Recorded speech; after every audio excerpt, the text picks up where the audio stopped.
This is the story of an old miner who saw value where others saw only waste, and of a broken-down donkey that God used to reveal the true nature of men's hearts.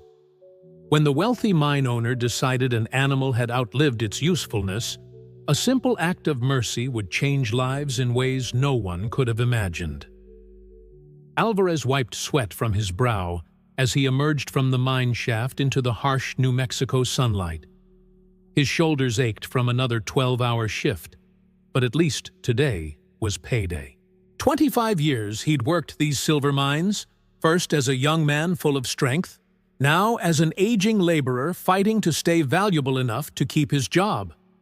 "Alvarez, get over here!" Mr. Hargrove's voice boomed across the yard. The old miner shuffled toward the mine office, where Hargrove stood next to Tomas, the stablemaster. Between them stood Pedro, the oldest donkey in the mine stable, head hanging low, barely able to support its own weight. "Yes, sir, Mr. Hargrove? This animal is done," Hargrove declared, gesturing dismissively at the donkey. 15 years hauling ore carts, and now look at him. Can't even pull half a load anymore. Pedro the donkey had been at the mine since before Alvarez started working there. The animal had pulled countless tons of silver ore from the depths of the earth, working in darkness and dust just like the men. "We're putting him down tomorrow," Hargrove continued, his voice matter-of-fact. "No sense feeding an animal that can't work." Alvarez felt his heart sink as he looked at the donkey's dimmed eyes. He'd always had a soft spot for Pedro, sometimes sharing bits of his lunch with the animal when no one was looking. "Sir," Alvarez said softly, "perhaps Pedro could just rest for a while." "He might? Rest?" Hargrove laughed, the sound echoing harshly in the yard. Several other miners looked over. "This is a business, Alvarez, not an animal sanctuary. Every mouth I feed needs to earn its keep." He looked pointedly at Alvarez. "Every single one." The warning wasn't subtle. At 62, Alvarez knew he wasn't far behind Pedro in Hargrove's estimation of usefulness.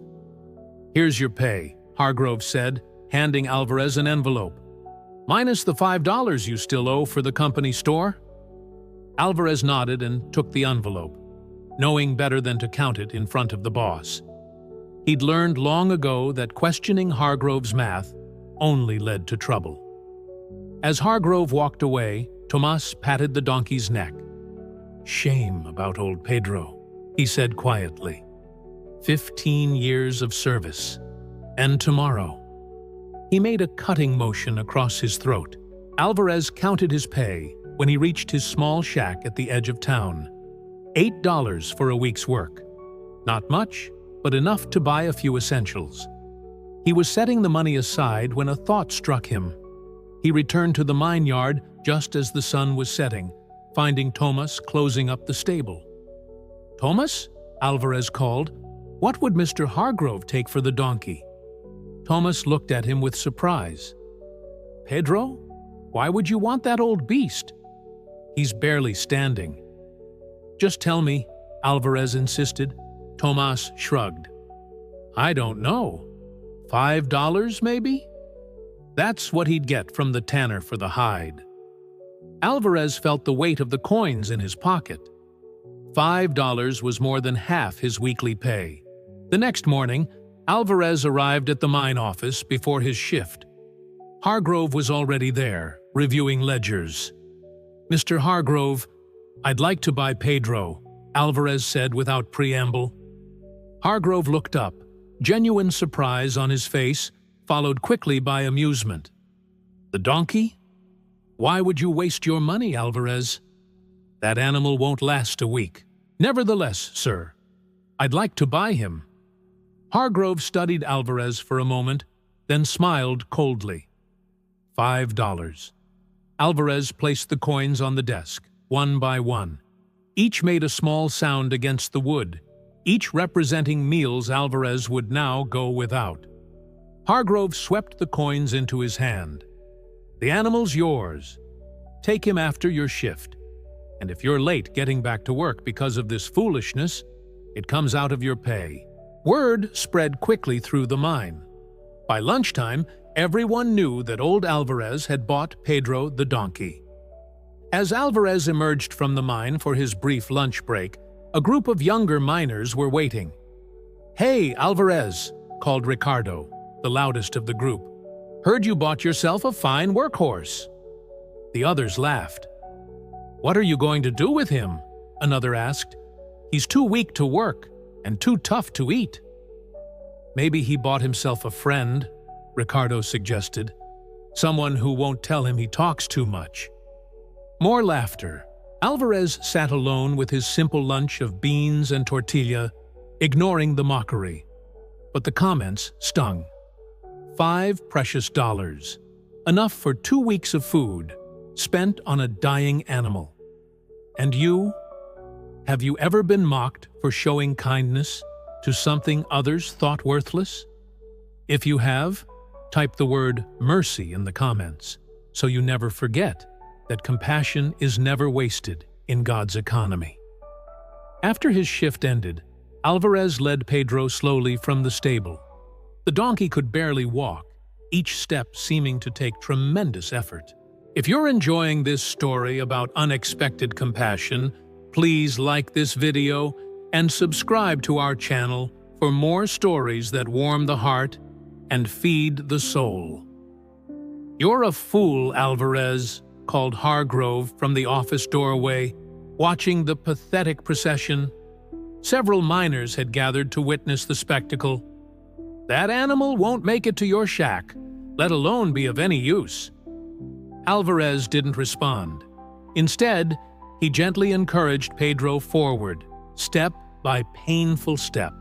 The journey that should have taken 20 minutes stretched to nearly 2 hours. When they finally reached Alvarez's small shack with its tiny yard, both man and beast were exhausted. That night, Alvarez made a soft bed of straw for Pedro in the lean-to beside his shack. He offered the donkey fresh water and the best portion of the alfalfa he had managed to gather on their slow journey home. "Rest now, old friend," Alvarez whispered, stroking the donkey's dull coat.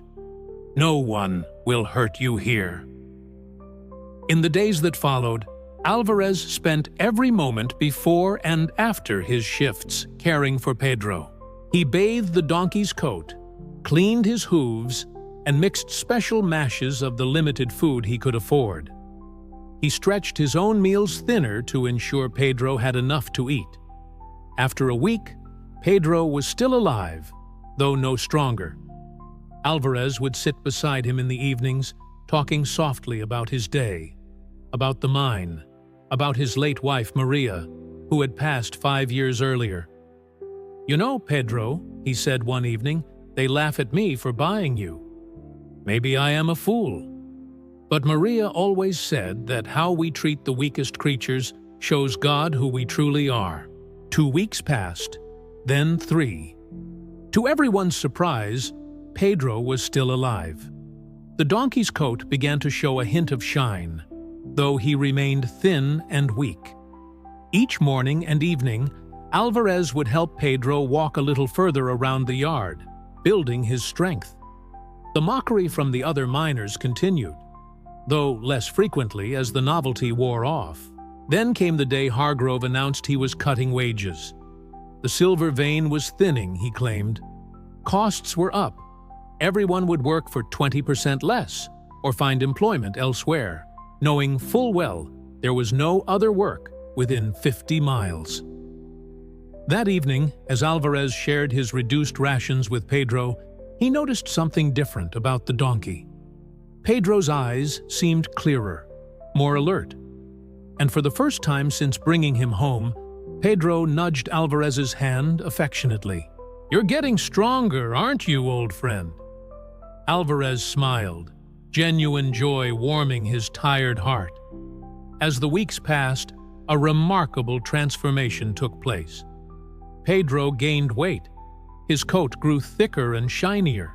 He began to bray in the mornings when he heard Alvarez stirring inside the shack. Most surprisingly, he started to follow Alvarez around the yard like a faithful dog. 4 months after Alvarez bought Pedro, a stranger rode into the mining town. He stopped at the general store, asking questions about the area, the mine, the people. Eventually, he made his way to Alvarez's humble home. Alvarez was brushing Pedro in the yard when the well-dressed man approached. "Good afternoon," the stranger called. "I'm Dr. Wilson from the Agricultural College in Las Cruces. I've been traveling through mining towns, studying the conditions of work animals." He paused, looking at Pedro with interest. "That's a fine-looking donkey you have there." Alvarez smiled with pride. "This is Pedro." Dr. Wilson came closer, examining the donkey with a practiced eye. "May I?" he asked, gesturing toward Pedro. Alvarez nodded, and the doctor began to check Pedro's teeth, eyes, and legs.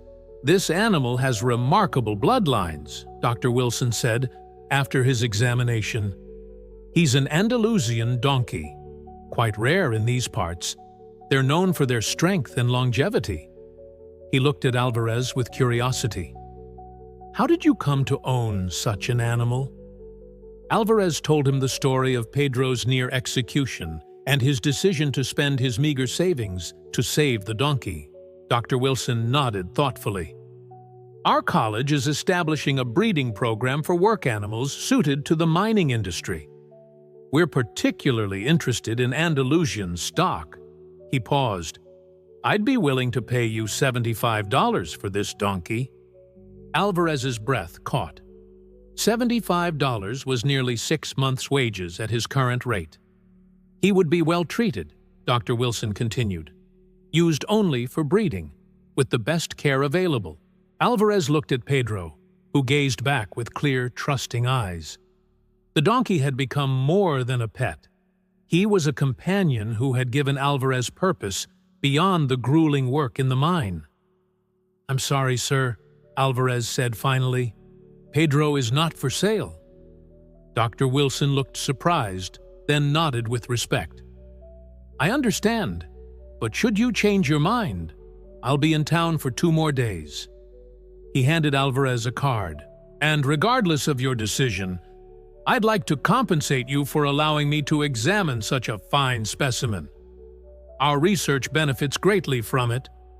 He pressed a $5 gold piece into Alvarez's hand. The next day at the mine, Alvarez arrived to find Hargrove in a foul mood. The main pump had broken down, flooding the lower levels. "Where's Tomas?" Hargrove demanded. "He left yesterday, sir," one of the miners replied. "Said he found work at the Carson mine for better pay." Hargrove cursed. Tomas had been their best mechanic, able to keep the aging equipment running somehow. The day passed in chaos, with men hauling water buckets instead of ore. By evening, Hargrove was desperate.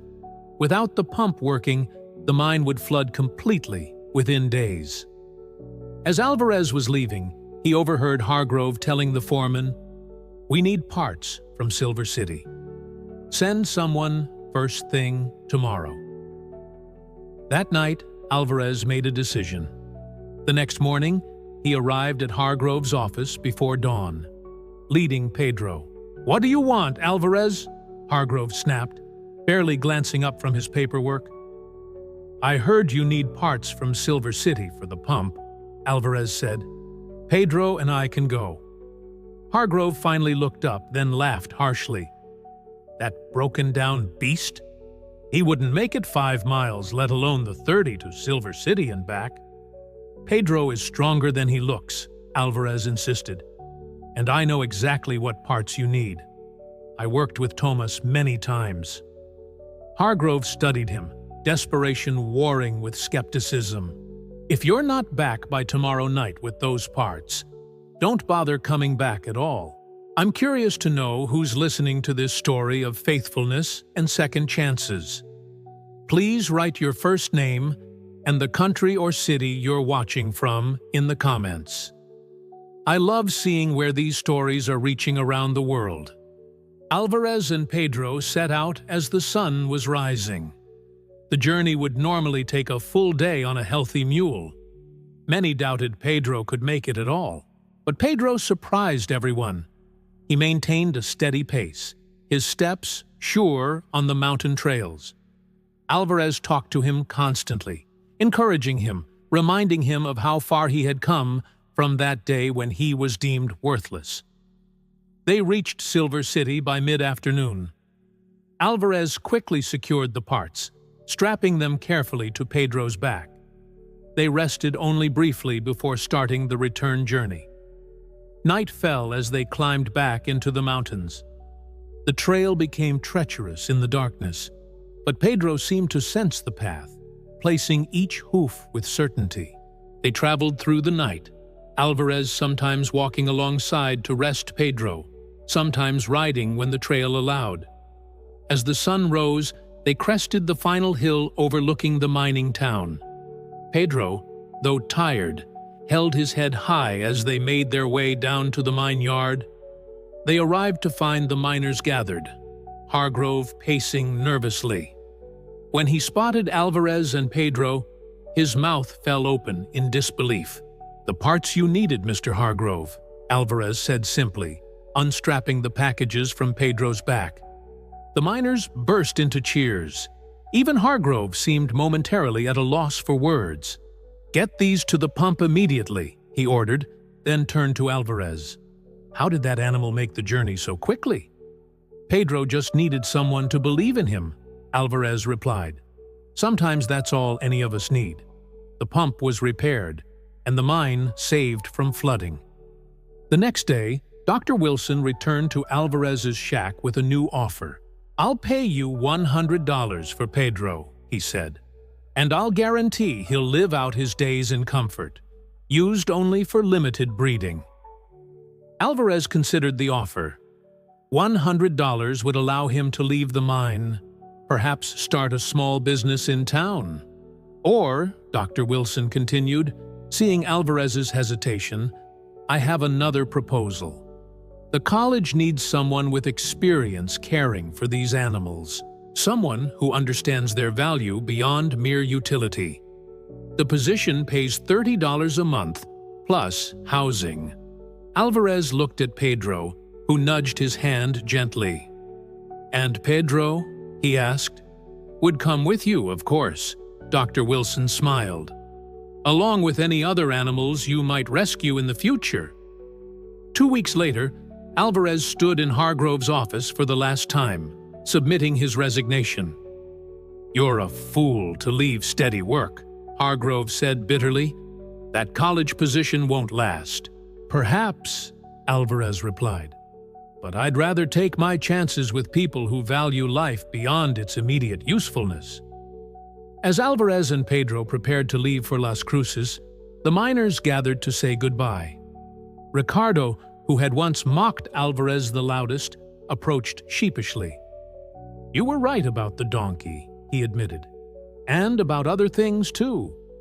You taught us something important." He pressed a small carved wooden donkey into Alvarez's hand. "To remember us by." On their last evening in the mining town, Alvarez sat beside Pedro in the yard of his soon-to-be-abandoned shack. "We found a new life together, old friend," he said softly, stroking the donkey's now glossy coat. "All because someone saw value where others saw only waste." 3 years later, the breeding program at the agricultural college had produced a new line of donkeys particularly suited to the harsh conditions of mining work. These animals, descended partly from Pedro, were known for their strength, endurance, and intelligence. Hargrove, facing increasing costs and competition, eventually purchased several of these donkeys for his mine. He never knew they were Pedro's offspring, or that the care instructions that came with them had been written by Alvarez himself. Never forget this truth. What the world is ready to discard, God can transform into something of immense value. The measure of worth isn't found in immediate usefulness, but in the potential that compassion can unveil. Sometimes, mercy given to the weakest creates strength that changes everything. If this story touched your heart, please subscribe to our channel and share it with someone who might be feeling undervalued or overlooked right now.